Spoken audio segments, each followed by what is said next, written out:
이 시간에 영상으로 이 말씀을 한번 시작하도록 하겠습니다. 우리 영상을 한번 볼까요? 취업 포털 사이트 인크루트의 설문조사 결과 취업 준비생들의 무려 96%가 일자리에 따른 불안감에 시달리고 있는 것으로 조사됐습니다. 제가 정말 하고 싶은 그 꿈이 맞는지 확신이 안 들 때가 왜 토익 900 막 이렇게 필요한지 모르겠고 어떤 방향으로 가야 될지 아직 정확히 몰라서 좀 많이 걱정돼요.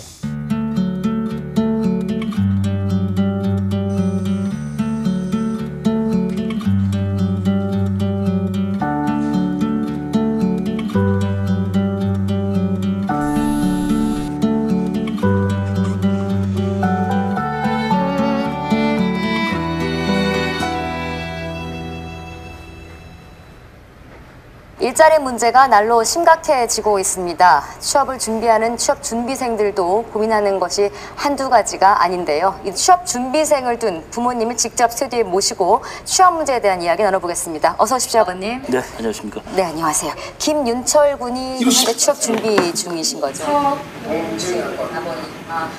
안녕하세요. 대박. 취업 준비를 하고 계시군요. 이제 몇 년이나 되신 거예요? 1년 남짓 됐습니다. 윤철 군이 스펙 때문에 불안해한다고 들었습니다. 옆에서 지켜보시는 심정은 어떠신가요? 부모 입장에서 굉장히 짠하죠. 취업 위주로만 생각하는 이제 그런 젊은 애들이 된 것은 안타깝죠. 네, 스펙이 다는 아닐 텐데요. 아버님이 보시는 따님의 장점은 뭘까요? 그림을 잘 그려가지고요. 학교 다니면서 상도 상당히 많이 받아왔습니다. 또 아들 성향이 또 남을 먼저 배려하는 성격이 강하기 때문에 제가 볼 때는 네. 나름 그래도 열심히 자기가 하려고 살아왔던 것 같아요. 아드님이 혹시 지금 뉴스를 보고 계실 수도 있잖아요. 저희가 생방송으로 진행을 하고 있습니다만 단스럽게 아드님한테 어떤 얘기를 해주고 싶으세요? 동진아, 남자는 럭비공이라고 생각한다. 럭비공을 찰 때는 잘 나가지만, 똑바로 내가 생각한 대로 나가지만 떨어질 때는 어디로 떨어질지 모른다. 아빠도 그랬었고 너도 아마 그럴 거고. 그렇지만 가장 중요한 거는 경기장을 벗어나면 안 되거든. 우리 열심히 살고 너도 열심히 살고 하는 거 좋은데 경기장을 벗어나지 않고 게임을 잘 해야 멋진 경기가 될 것 같다. 그게 인생인 것 같다고 생각한다. 사랑한다, 서동진. 이렇게 걱정도 안 끼치고 이런 아들이 왜 이렇게 우세요, 동진 씨? 얘기할 수 있는 거예요? 네. 많이 놀라셨죠? 아버지, 우리 윤철이 한번 불러볼까요? 네. 윤철아. 윤철. 네, 아버지. 네. 이거 어디서 방송하는 거예요? 보시면 고개를 좀 숙여주셔야 되실 것 같은데요. 오. 보여요? 이런 거였어요? 동준아. 뭘 울어. 울기는 재밌게 해야지. 아빠가 너 사랑하는 거 네가 알잖아. 아빠 말 안 해도. 그치? 저녁에 소주 한잔 하자.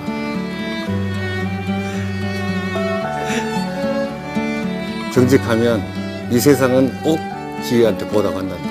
우리 딸 잘할 거야. 네 꿈을 펼 수 있도록 아빠 적극 밀어줄게. 걱정하지 마. 아들 화이팅 해. 화이팅. 파이팅. 아들이 추구하고 목표하는 아빠는 기필코 달성하리라 믿는다. 아자 화이팅. 우리 은미는 어디를 가더라도 잘한다고 아빠는 그렇게 믿어. 네. 사랑해. 나도 막 다 얼굴 보고는 못하는 말인데 그래도 자네들은 하니까 믿음을 있게 주신다는 것도 많이 고맙네요. 제가 그렇게 믿음을 많이 안 준 것 같은데 용기도 생기고 더 잘하고 싶어지고 감동적이기도 하고 제가 너무 많이 깨닫게 되는 순간입니다. 너무 감사드립니다. 잘할게요.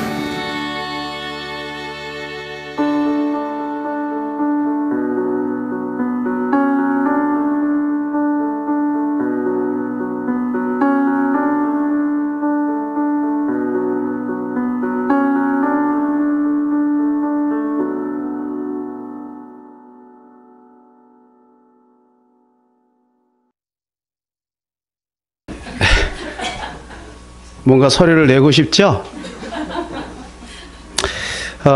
여러분 이 영상을 만든 회사가 어떤 회사인지 아세요? 그동안 저는 몰랐어요. 모르고 여러분들에게 특별히 5월 달에 굉장히 많은 감동적인 영상들을 이렇게 띄웠는데 지금 제가 어제 찾아보니까 그 감동적인 영상들이 대부분 다 이 회사에서 만든 영상이더라고요. 여러분 이런 회사가 있으면 여러분 지원하시겠습니까? 한 달에 한 번 2시간 늦게 출근할 수 있다. 매일 아침 신선한 과일이 준비되어 있다. 매주 금요일은 2시간 점심시간이 주어진다. 3달에 한 번 다 함께 영화를 본다. 날 좋은 날은 갑자기 소풍을 간다. 펀미팅 1년에 2번은 국내 또는 국외로 나가서 해외로 나가서 신나게 논다. 매월 말일은 고마웠던 점을 적어서 서로 칭찬을 한다. 여러분 이 회사가 어떤 회사일까요? 아는 사람도 있을 텐데 저는 어제 처음 알았어요. 이노레드라고 하는 회사입니다. 이노레드. 저 레드가 뭘 뜻하는 것일까요? 빨갛죠. 예수의 피를 상징하는 겁니다. 나중에는 로고가 아예 이렇게 바뀌었어요. 그러니까 빨간색으로 완전히 이렇게 바뀌었습니다. 그래서 이 회사에서는 가치가 뭐냐면 사회에 유익이 되지 않는 광고는 하지 않는다. 예를 들어서 술, 담배 또는 대출, 심지어는 탄산음료, 우리 몸에 안 좋잖아요. 그 탄산음료까지. 그래서 코카콜라에서 이 회사와 같이 조인을 하려고 몇 차례 이렇게 시도했는데 다 거부를 했어요. 여러분 이 회사를 만든 분이 바로 박현우라고 하는 분입니다. 28살에 창업을 했어요. 알고 보니까 3일교회에 다니시더라고요. 박현우. 그러니까 이분은 기독교적인 가치, 예수의 정신을 가지고 사업을 한번 해보자라고 하는 그런 마음이 있었던 것 같아요. 근데 이분이 이렇게 창업을 하게 된 데는 이미 아주 오래 전부터 하나님의 역사가 있었어요. 주일학교 때 주일학교 선생님이 복음도 제시할 뿐만 아니라 이 어린 아이들에게 비전도 함께 제시한 거예요. 그래서 그 중에서 가장 똘똘하고 또 반응이 있는 한 아이를 선택했는데 바로 그가 박현우였어요. 그리고 이 아이가 군대 제대할 때까지 기다렸다가 제대하자마자 주일학교 선생님과 함께 이제 창업을 시작합니다. 1년 만에 쫄딱 망해요. 그리고 나서 이제 주일학교 선생님은 뭐 나이가 있어서 그런지 이제 거기서 손을 떼고 이 박현우가 이제 본격적으로 본인이 이제 회사를 끌고 나갑니다. 여러분 나중에는 이 회사가 얼마나 대단한 회사가 되냐 하면 그 아시아에서 우리나라에 있는 광고 회사를 다 이렇게 조사를 해보고 그 중에 순위를 매겼는데 이 이노레드가 제3위에 올라갔습니다. 작년 같은 경우에 은상 2개, 동상 3개. 그리고 재작년 같은 경우에는 대상, 금상, 은상 싹쓸이 해버렸어요. 예. 그러니까 이 광고계에 있어서는 정말 대단한 회사가 된 것이죠. 저는 이 회사의 이야기를 들으면서 제 가슴이 막 뛰었습니다. 그것은 뭐냐면 예수의 정신, 기독교 가치관으로 기업을 해도 되는구나. 제가 이분이 세바시에 나왔더라고요. 그래서 한번 보면 좋겠다 이런 생각이 들어서 여러분들이 한번 보여드리려고 하는데 앞부분만 잠깐 봤는데요. 이분이 회사를 어떻게 해서 어떤 정신을 창립했는지에 대해서 이야기합니다. 보통 회사는 이익을 추구하지 않습니까? 이익을 추구하다 보니까 그 직원들과 사원들이 이익 때문에 이제 희생을 할 수밖에 없는 구조가 된다는 거예요. 그래서 이 회사에서는 여러분 야근이라는 게 없대요. 그러니까 우리 일반 상식가적으로는 불가능하죠. 그런데 많은 그 대기업과 많은 회사들이 이 회사를 선호하고 있다는 것입니다. 된다는 거예요. 된다. 예수의 정신, 기독교 가치관 가지고도 이 시대에서 사람을 남을 뿐만 아니라 영향력 있는 기업이 될 수 있다라고 하는 것입니다. 여러분 오늘 본문에 보면 주님이 우리에게 요구하시는 것이 있어요. 그건 뭐냐면 그리스도의 장성한 분량이 충만한 데까지 이르러라 라고 하는 겁니다. 이것이 바로 여러분 올해 우리가 지향해야 될 것입니다. 아니, 우리 일평생 우리가 목표로 삼아야 될 것입니다. 그리스도의 장성한 분량 하면 우리는 생각하기를 이거 내가 어떻게 해? 그러나 여러분, 할 수 없는 것을 하나님 우리에게 요구하지 않습니다. 우리는 얼마든지 할 수 있습니다. 분량이라고 하는 것을 원어로 찾아보니까 이것이 등급이라는 뜻이에요. 등급. 여러분, 모든 상품에도 등급이 있습니다. 그죠? 등급. 분량하면 너무 막연하니까 등급으로 살짝 바꿔보면 이해가 쉬워요. 사람도 보면 등급이 있어요. 여러분, 짐승 같은 등급이 있는 사람이 있습니다. 가끔 가다 보면 아주 너무 끔찍한 살인사건, 그것도 부모는 또 형제를, 여러분 그렇게 해야 하는 사람들을 보면 그 사람들은 사람 중에서도 등급이 굉장히 낮은 사람이라고 볼 수 있겠죠. 사람 중에도 등급을 우리가 부인할 수가 없습니다. 차별은 없지만 등급은 있는 거예요. 여러분, 어떤 사람은 평범하게 인생을 살아가는 사람이 있습니다. 그러나 어떤 사람은 된 사람, 난 사람이 있어요. 그래서 죽은 다음에도 그 이름을 남기고, 그래서 여러분 후대에 많은 사람들이 그 사람을 기억하는 사람이 있지요. 마찬가지로 여러분, 하나님께서도 우리에게 등급을 매기십니다. 성경은 분명히 그렇게 말해주고 있어요. 그게 달란트 비유입니다. 문화 비유입니다. 천국에는 상급이 있습니다. 똑같지 않습니다. 천국에는 차별은 없지만 등급은 있어요. 여러분, 이 땅에서 우리가 어떻게 살아가느냐, 그것이 바로 천국에서 상급을 어떻게 받느냐, 그런 차이가 벌어지게 되는 것이죠. 그럼 우리가 어떻게 그리스도의 등급, 그리스도의 분량까지 이룰 수 있을까요? 첫 번째는 믿음과 아는 일에 그리스도를 목표로 해야 된다는 것입니다. 오늘 13절 말씀 같이 읽을까요? 시작. 우리가 다 하나님의 아들을 믿는 것과 아는 일에 하나가 되어 온전한 사랑을 이루어 그리스도의 장성한 분량이 충만한 데까지 이르리니. 믿는 것과 아는 것에 일치가 돼서 믿는 것으로 주님을 바라보고 아는 것으로 주님을 바라봐야 된다는 것입니다. 여러분, 우리는 믿는 것과 아는 것을 일치시켜야 합니다. 믿는다고 다 아는 것 아니고 안다고 다 믿는 것 아니라는 거예요. 자, 우리 다 예수님을 믿지요. 그러나 그리스도를 아는 수준은 달라요. 그래서 우리는 예수를 믿는다라고 하는 것으로 만족하면 안 되고, 우리는 이 복음을 더 깊이 깨달아 알아가야 돼요. 수없이 들었지만 여러분, 안다라고 하는 말이 뭡니까? 신약에서는 기노스코고 구약에서는 야다라는 거예요.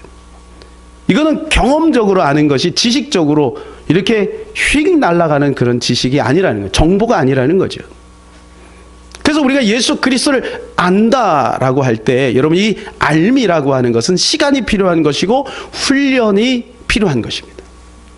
그러므로 사랑하는 여러분, 오늘 이 아침에 여러분의 마음에 내가 하나님을 좀 더 알고자 하는 그런 결심이 있기를 바라요. 그냥 나는 뭐 예수 믿으면 됐지 뭐. 여러분, 만일에 우리가 예수 믿는 것의 목표를 구원받는 것에 딱 귀결해 버리면 그 다음부터 우리 인생은 지루해지게 돼요. 예수 믿으면 천국 가는 거 여러분 우리는 다 갈 수 있잖아요. 그런데 이 땅의 삶은 어떻게 할까요? 길고 긴 삶. 주일학교 때 예수 믿었다면 70년, 80년의 그 긴 인생을 어떻게 살아갈 거예요? 그래서 우리는 믿는 것과 아는 것을 여러분 훈련을 통하여 일치를 시키는 것이 필요해요. 만일에 우리가 믿기는 하는데 아는 것에 게을리하면 어떻게 될까요? 아는 것은 지식이라고 말할 수 있죠. 아는 것을 게을리하면 어떻게 될까요? 호세아서 4장 6절입니다. 시작. 내 백성이 지식이 없으므로 망하는, 어떻게 된다고요? 망한대요. 우리가 지식이 없으면 어떻게 되느냐? 망하는 것입니다. 그러니까 우리는 알아가도록 해야 돼요. 여러분, 알기 위하여 힘쓰시기를 바랍니다. 열심히 나와서 수요예배도 나오시고 금요 차례예배 나오시고 성경 공부도 하시고 제자 훈련도 하시고 새벽 예배도 나오시고, 그래서 그리스도를 알아가기를 바라요. 목사님 다 유튜브로 아는데요. 여러분, 그건 알미 아니에요. 지식이에요. 지식. 우리가 말하는 날아가는 지식이라고요. 아브라함을 모르는 사람이 어디 있습니까? 예수님을 모르는 사람이 어디 있습니까? 엘리야를 모르는 사람이 어디 있습니까? 다 알지요. 그러나 문제는 그대로 살아갈 수 있는 힘이 없는 거죠. 나와서 말씀을 듣고 거듭 그 말씀을 붙들고 기도하는 가운데 여러분 경험적으로 예수 그리스도를 알아가는 거예요. 그 영적인 근육이 단단해졌을 때 환난의 시대가 와도 개인적으로 고통이 와도 우리는 흔들리지 않게 되는 것이죠. 그래서 여러분 암송해야 합니다. 여러분 암송을 하면 그 말씀이 우리 마음 깊은 곳에 신비 속에 새겨지게 되는 것입니다. 여러분 자녀들에게 자꾸 암송을 시키시기를 바랍니다. 누차 말씀드리지만 여러분 이스라엘 백성 유대인들이 어찌하여 세계 민족 가운데 뛰어난 민족이 되었습니까? 그것은 다른 것이 아니에요. 하나님의 말씀을 어릴 때부터 마음속에 암송해서 새겨놓은 거예요.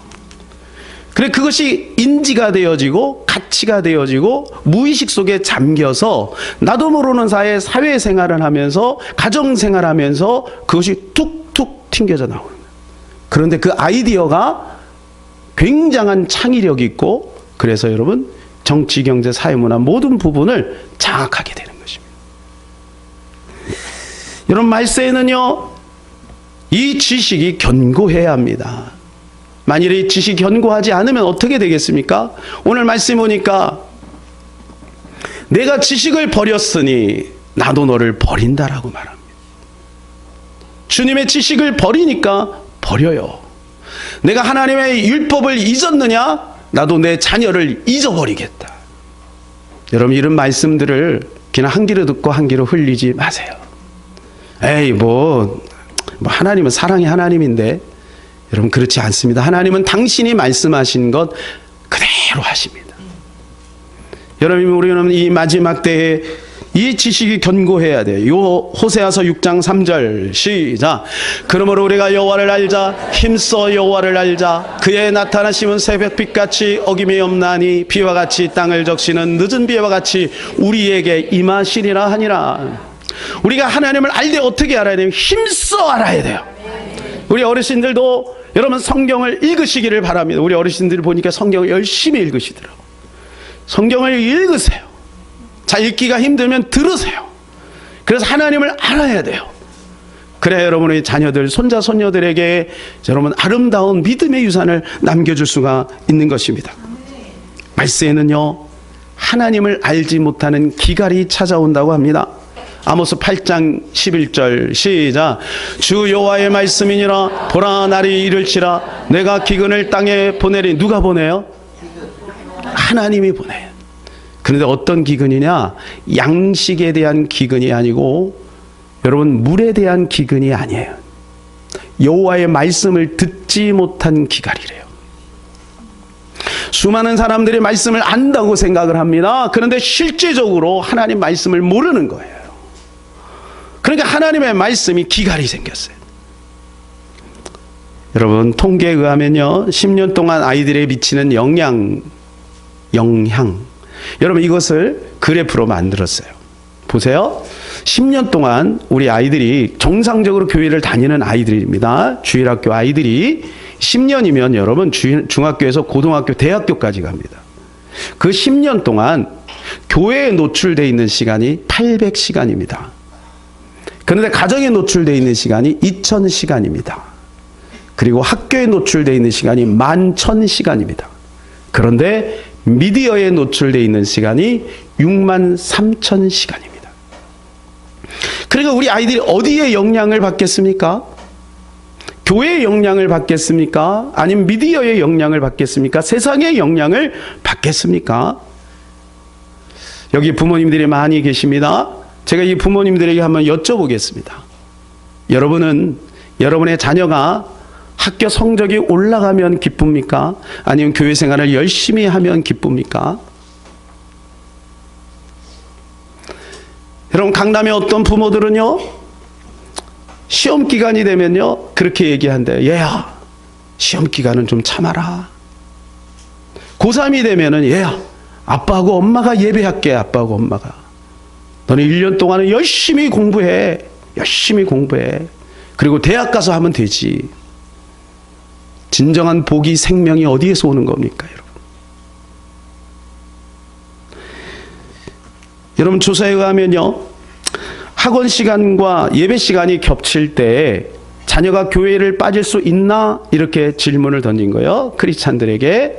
근데 일반 성도는 53.5%가 그럴 수도 있지요 라고 생각을 한대요. 답변을 했어요. 근데 여러분 중직자를 보세요. 일반 성도보다 더 높아요. 57.4%가 그렇다 이렇게 답변을 하는 거예요. 여러분, 그러니까 한국 교회가 어떻게 될지 여러분 보이지요? 전 감사한 것은 우리 서리 집사님들에게 정말 감사해요. 우리 서리 집사님 애들에게 감축을 드립니다. 우리 서리 집사님은 65.8%가 그렇지 않다. 우리 자녀들을 학원 대신 교회로 보내겠다.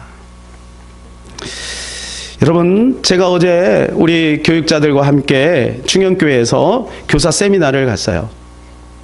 근데 저는 거기서 충격적인 이야기를, 우리 합동은 안 그런 줄 알았는데 우리 합동에서도 교회 중에 50%가 주일학교가 없답니다.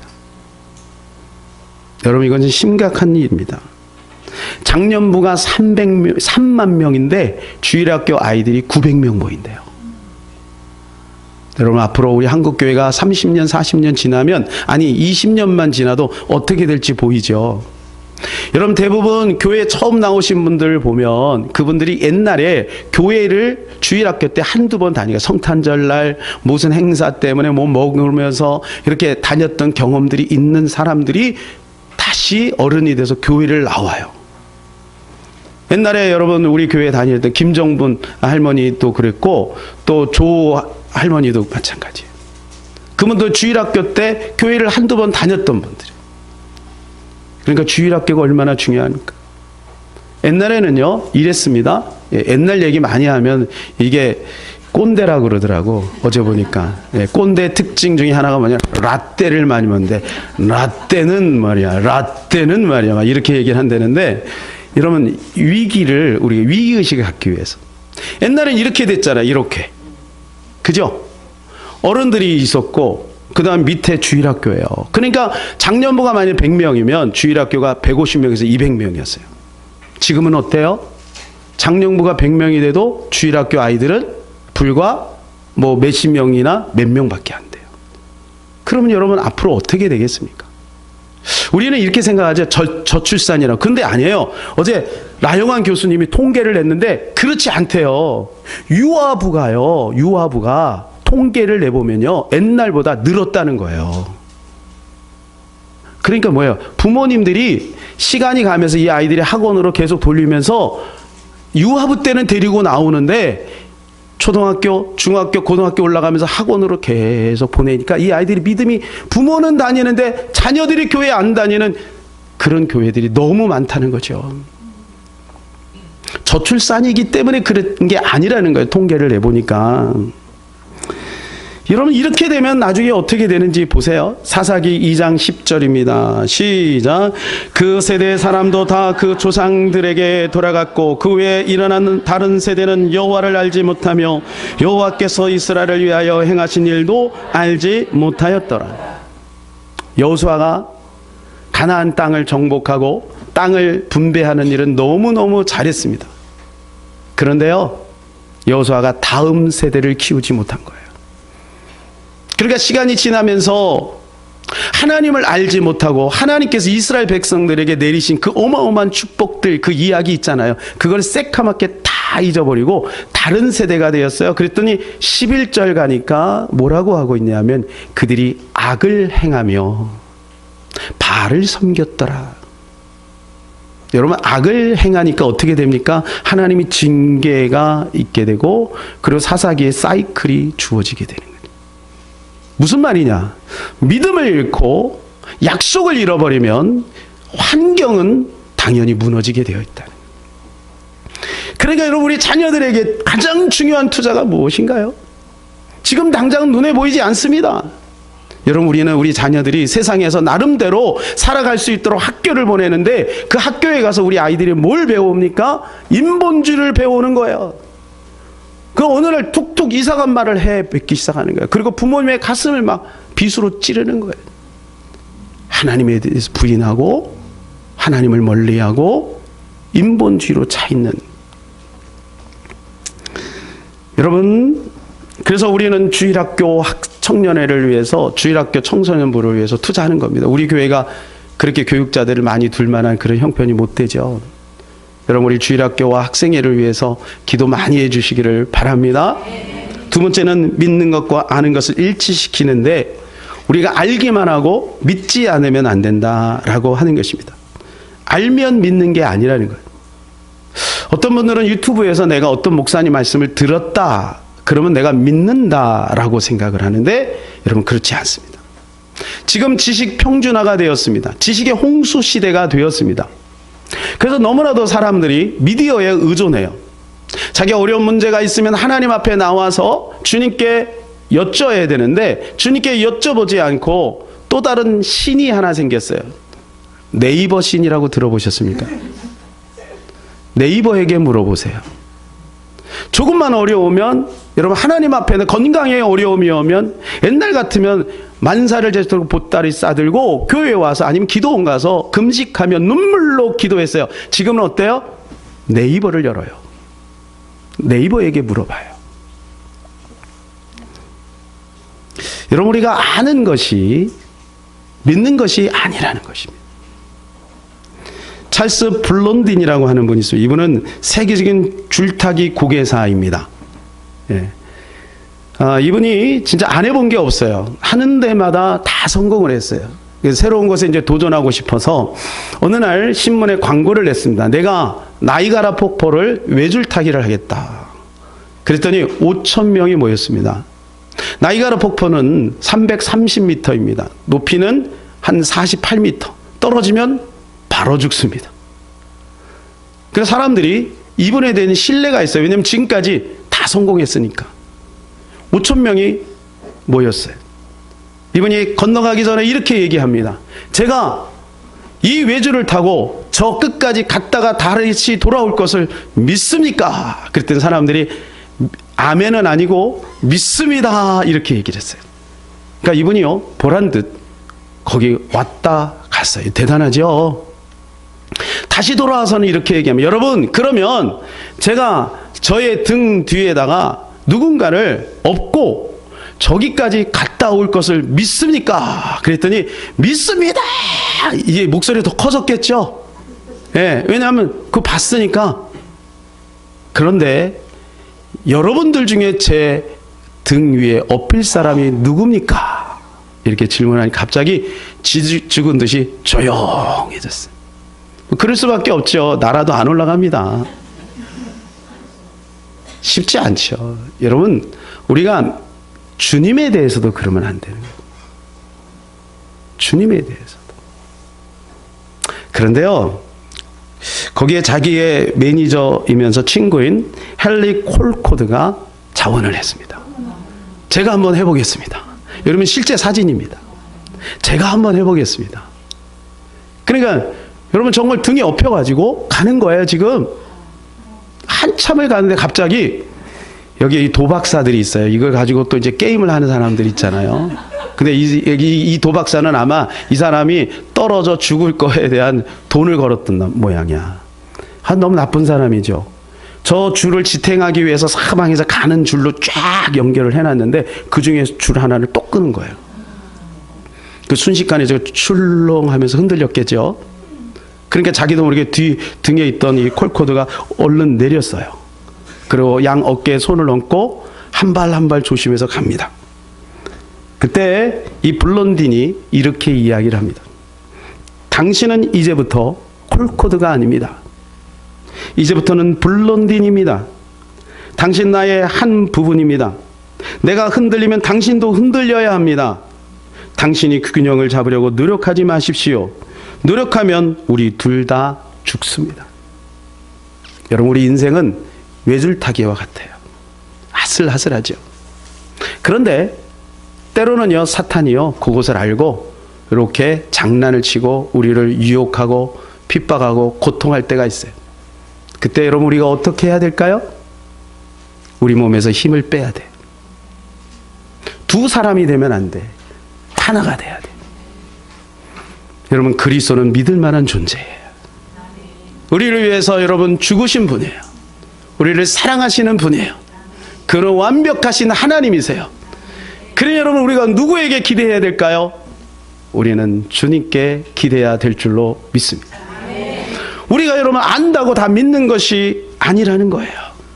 사랑하는 여러분, 이 아침에 주님을 향한 온전한 믿음이 충만하기를 예수님의 이름으로 축복합니다. 두 번째는 사람의 속임수와 간사한 유혹에 빠져들지 않기를 목표해야 된다는 것입니다. 14절입니다. 시작.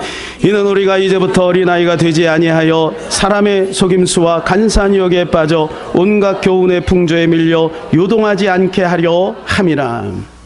여러분, 이 말세에는 사람의 속임수와 간사한 유혹이 있어요. 그리고 온갖 교훈의 풍조, 이 풍조는 원어가 바람이라는 뜻이에요. 온갖 교훈의 바람이 막 태풍처럼 우리에게 밀려 들어오는 거야. 미디어를 통해서 여러분, 인본주의에 쩌들어 있는 수많은 우리의 어떤 우리가 상대하는 수많은 사람들, 그 사람들을 통해서 여러분, 사람의 속임수와 간사한 유혹들 또한 온갖 교훈들이 비집고 들어온다는 것입니다. 여러분, 이 요동한다고 돼요. 이 요동한다는 것은 이런 뜻이에요. 여러분, 부둣가에 보면 막 이렇게 파도가 높이 일 때 이 부둣가에 묶여 있는 배가 흔들리는 모습, 그런 것처럼 요동친다는 거예요.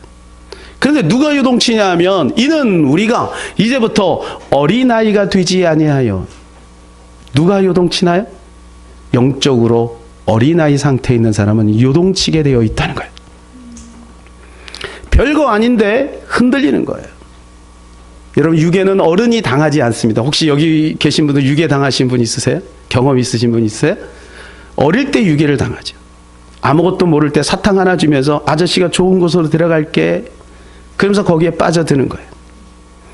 여러분, 영적으로 어른이 되면 쉽게 흔들리지 않습니다. 견고합니다.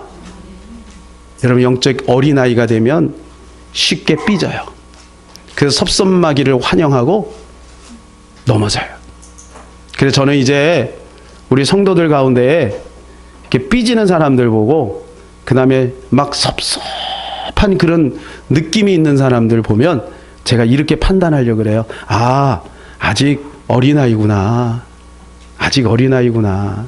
그러면 거기에 맞게 상대해주면 되는 거죠. 사랑하는 여러분, 우리 영적으로 성숙한 자가 되어야 될 줄로 믿습니다. 견고해져야 되는 것입니다. 견고해져야 되는 것입니다. 어제 총회 교육 세미나를 참석하는데 앞으로 여러분 어떤 시대가 도래할지에 대해서 라이언 교수님이 이렇게 말씀을 해주시더라고요. 클라우스 슈밥이라고 하는 분이 있는데, 이분이 세계 경제 포럼 회장입니다. 그분이 이렇게 얘기를 했어요. 4차 산업혁명이 우리에게 지진해일처럼 밀려올 것입니다. 그것은 모든 시스템을 바꿀 겁니다. 지진해일이 뭐예요? 쓰나미예요. 쓰나미. 여러분, 저는 일본에 있어 봤잖아요. 쓰나미가 막 밀려오는 것을 여러분 영상을 보면서요, 이게 다른 사람하고 달라요. 왜냐하면 제가 일본에 있어 봤기 때문에. 어느 날 갑자기 밀려오는 쓰나미를 주체할 수가 없는 거예요. 4차 혁명 시대가 바로 그렇게 온다는 거예요. 4차 산업이라는 것은 뭐냐면 인공지능 시대가 온다는 거예요. 인공지능은 우리가 영화에서 보는 것처럼 이렇게 걷는 로봇이 아니에요. 사람보다 더 뛰어난, 오히려 거의 공감 능력을 가지고 있는 그런 인공지능 로봇이 나온다는 거예요. 그래서 그러면 중국에 어떻게 해요? 수많은 사람이 이 인공지능 로봇에게 상담을 요청한다니까요. 거액의 돈을 내고. 왜요? 사람은요, 감정이 있기 때문에 감정이입을 시키기가 쉽지 않아요. 근데 그들은 다 받아주는 거예요. 다 받아주는 거예요. 그리고 내 마음을 위로해 주잖아요. 그런 로봇 시대가 온다는 거예요.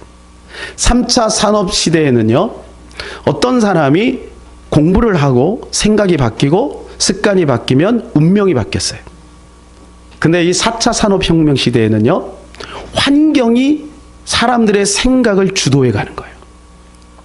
지금도 우리 그래요. 편리한 데를 가요. 편리한 데. 여러분, 농부들도 옛날에는요, 그랬대요. 쌀을, 누가 말을 들어보니까 쌀을요, 어떻게 했냐면 쌀을 햇볕에다가 이렇게 해갖고 다리 위에다가 말리면 그렇게 맛있대요. 근데 지금 농부들은 그것도 안 한대요. 왜? 귀찮으니까. 편리에 중독돼 버린 거예요. 편리에. 여러분, 지금 정부는요, 요람에서 무덤까지 책임지겠다고 합니다. 그게 좋아요? 나빠요? 좋을 것 같죠? 근데 여러분, 그것이 사람을 죽이는 거예요. 사람의 의지력이 약화되고요, 국가의 경쟁력이 떨어질 수밖에 없어요. 여러분, 세계 학자들이요, 이 제4차 산업 시대가 본격화되면 가장 큰 폐해를 볼 나라를 지목했어요. 그 나라가 어딘지 아십니까? 이건 그냥 그 사람들이 한 게 아니라 여러 가지 데이터를 통해서 한 나라를 지목했어요. 그 나라가 어딘지 아십니까? 우리나라예요. 여러분, OECD 국가에서 우리나라가 경쟁력이 꽤 높습니다. 10위 안에 들잖아요. 그런데요, 독서 인구는요, 독서량은 세계 166위예요. 더군다나 우리 사람들은, 우리 한국 사람은 급해요. 그러니까 4차 산업혁명 시 인공 로봇 진행이 되면 돈 있는 사람은 막 갖다가 그냥 자기 산업체에다가 그걸 다 대신할 거라고. 그리고 우리의 감성은 점점 황폐해질 것이고, 편리성은 점점 높아지고, 그 환경에 영향을 받는, 우리는 또 그런 거에 굉장히 또 빨리 영향을 받죠. 스마트폰이 들어오자마자 여러분 급속하게 퍼지지 않았습니까? 여러분, 그런 시대가 곧 오게 된다는 것입니다. 20세기 미국 실용주의 철학자 존 듀이는요, 이렇게 말했습니다. 여러분, 나는 새로운 신앙을 전하는 것이 자신의 역할임을 자각한 교사들. 이 새로운 신앙이 뭘까요? 잘 들어보세요. 즉, 모든 인간 존재에게 인본주의적인 종교를 전하는 것에, 인본주의를 종교로 봤어요. 존 듀이는 소임을 바르게 자각하는 교사들 덕분에 공립학교 교실에서 인간의 미래에 대한 도전이 계속될 것이라고 확신한다. 근데 여러분, 그분의 예언이 지금 맞아떨어지고 있어요? 왜 맞아떨어질까요? 저는 이걸 들을 때 이런, 하나님 뭐 하시나? 이런 생각이 들어요. 그런데 왜 이게 맞아떨어질까요? 인간의 욕심과 재성과 맞물려 가는 거예요. 그러니까 하나님 없이도 살아갈 수 있는 시스템 속에 편리성을 추구하면서 지금 먹고 사는데 아무런 지장이 없으니까 중요한 기독교적인 이슈가 생겨도 흔들림이 없어요. 여러분, 교회가. 그것을 놓고 기도하고 눈물 흘리고 그렇게 해야 되는데 요동이 없어요. 요동이 없어요. 먹고 사는데 바빠요. 여러분, 사람의 속임수에는 넘어가서는 아니 될 줄로 믿습니다. 발람 선지자 한 사람 때문에 여러분, 이스라엘이 얼마나 큰 곤경에 빠지게 됩니까? 초대교회 7 집사가 있었습니다. 여러분, 7 집사는 성령이 충만하고 믿음이 충만하고 사람들에게 존경을 받는 사람입니다. 근데 그 중에 한 명 니골라가 나중에 어떻게 됩니까? 그가 변질리고 타락하여 계시록에 보니까 이단의 수장이 돼요. 내가 지금 성령 충만하다. 성령 충만해야죠. 성경 지식을 많이 한다. 목사다. 여러분, 그것이 중요한 게 아니에요. 우리의 가치가 바뀌어야 돼. 우리의 가치가, 우리의 인지가 예수 그리스도의 정신과 성경적인 가치로 바뀌어야 돼요.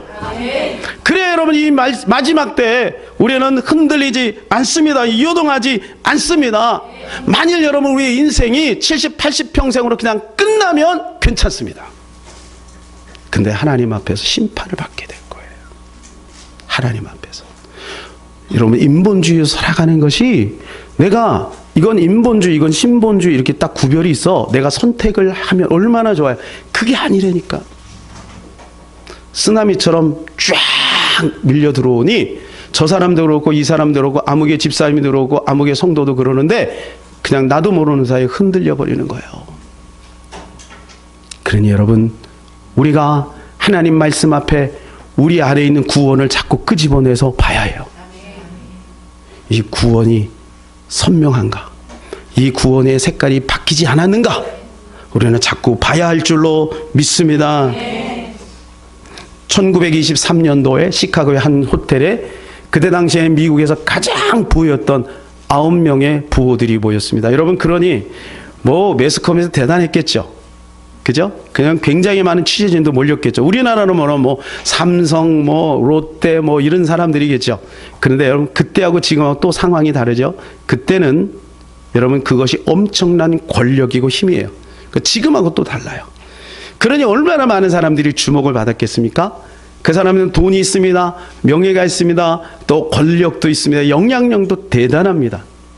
그런데 여러분, 25년 후 1948년에 어떤 사람이 그 사람들의 마지막을 조사를 했어요. 근데요, 한 사람은 미치고 세 사람은 파산에서 빚에 쫓겨 도피 생활을 하다가 죽었고, 둘은 추록에서 자살 직전에 있었고, 세 사람은 이미 자살을 했어요. 왜 그럴까요? 여러분, 부자가 되면 무조건 잘못됐다라는 것을 말하는 것이 아니죠. 그들은 인본주의에 완전히 쩌들어 버린 거예요. 여러분, 보이지 않지만 시편에도 나오지요.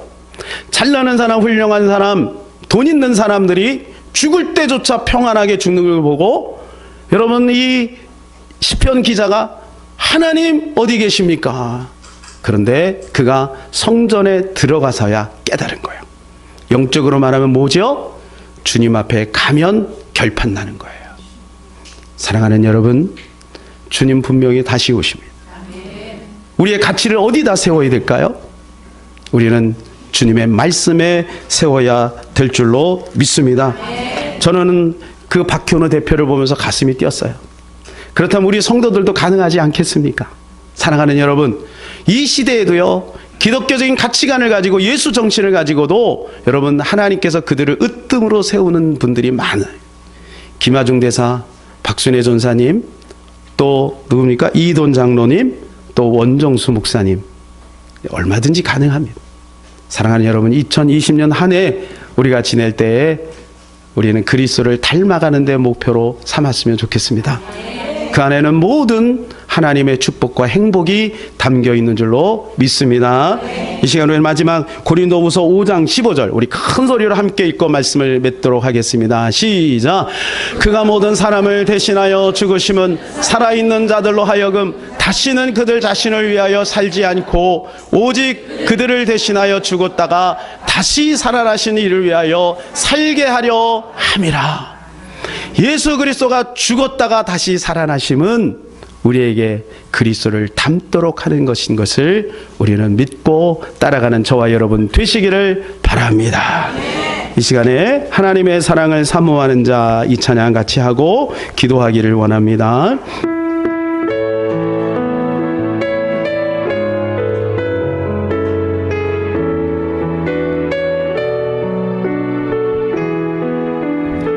하나님의 사랑을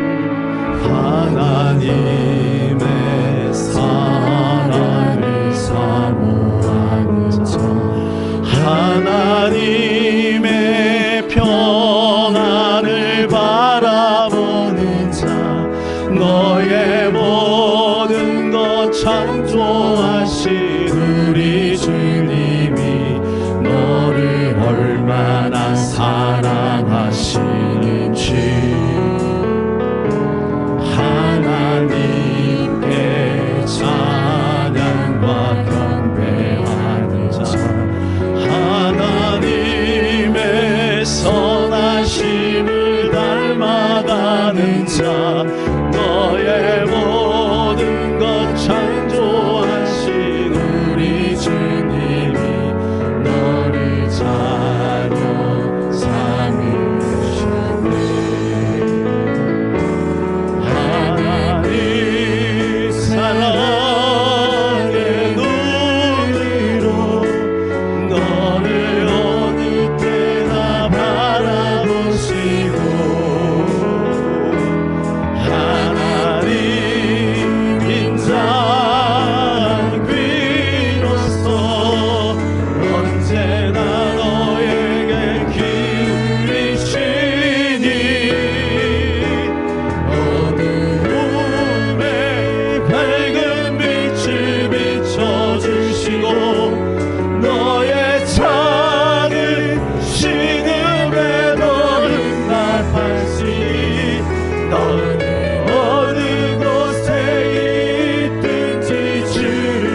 말씀을 생각하며 기도하기를 원합니다. 그렇습니다. 주님, 내가 이제는 예수 그리스도를 닮는 데 나의 인생 목적을 두기를 원합니다.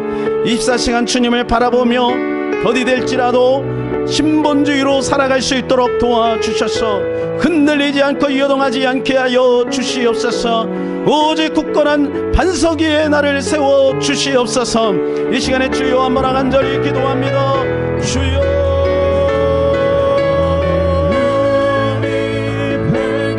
하나님 아버지 감사합니다. 오직 주님의 말씀과 은혜 속에서 승리하기를 원합니다. 성령으로 충만하기를 원합니다. 하나님 아버지, 참으로 세상 사람들이 본질로 빠지고 세상으로 빠져도 우리는 그리스도를 아는 것과 믿는 것에 하나 되어 그리스도의 장성한 분량이 충만한 데까지 나아가기를 원합니다. 우리 모든 성도들 한 영혼 한 영혼, 한 가정 한 가정, 한 자녀 한 자녀를 꼭 붙잡아 주셔서 이 마지막 때 간사한 사람의 속임수와 하나님 아버지 세상의 유혹과 그리고 하나님 거짓된 온갖 가르침에 넘어가지 않게 하여 주옵시고, 우리 안에 있는 세상적인 본질들을 뽑아내버리고 오직 주의 말씀 안에 하나님을 굴복지켜서 예수 그리스도를 닮아가는데 목적을 둘 수 있는 우리가 될 수 있도록 주여 도와주시기를 원하옵나이다. 우리 모든 성도들 하나님 믿음으로 이 마지막 때를 승리하게 하여 주시옵시고, 세상 사람들이 아니 교회 다니는 사람들이 변질되어도 우리는 변질되지 않도록 도와주시옵소서. 예수님의 이름으로 기도하옵나이다. 아멘.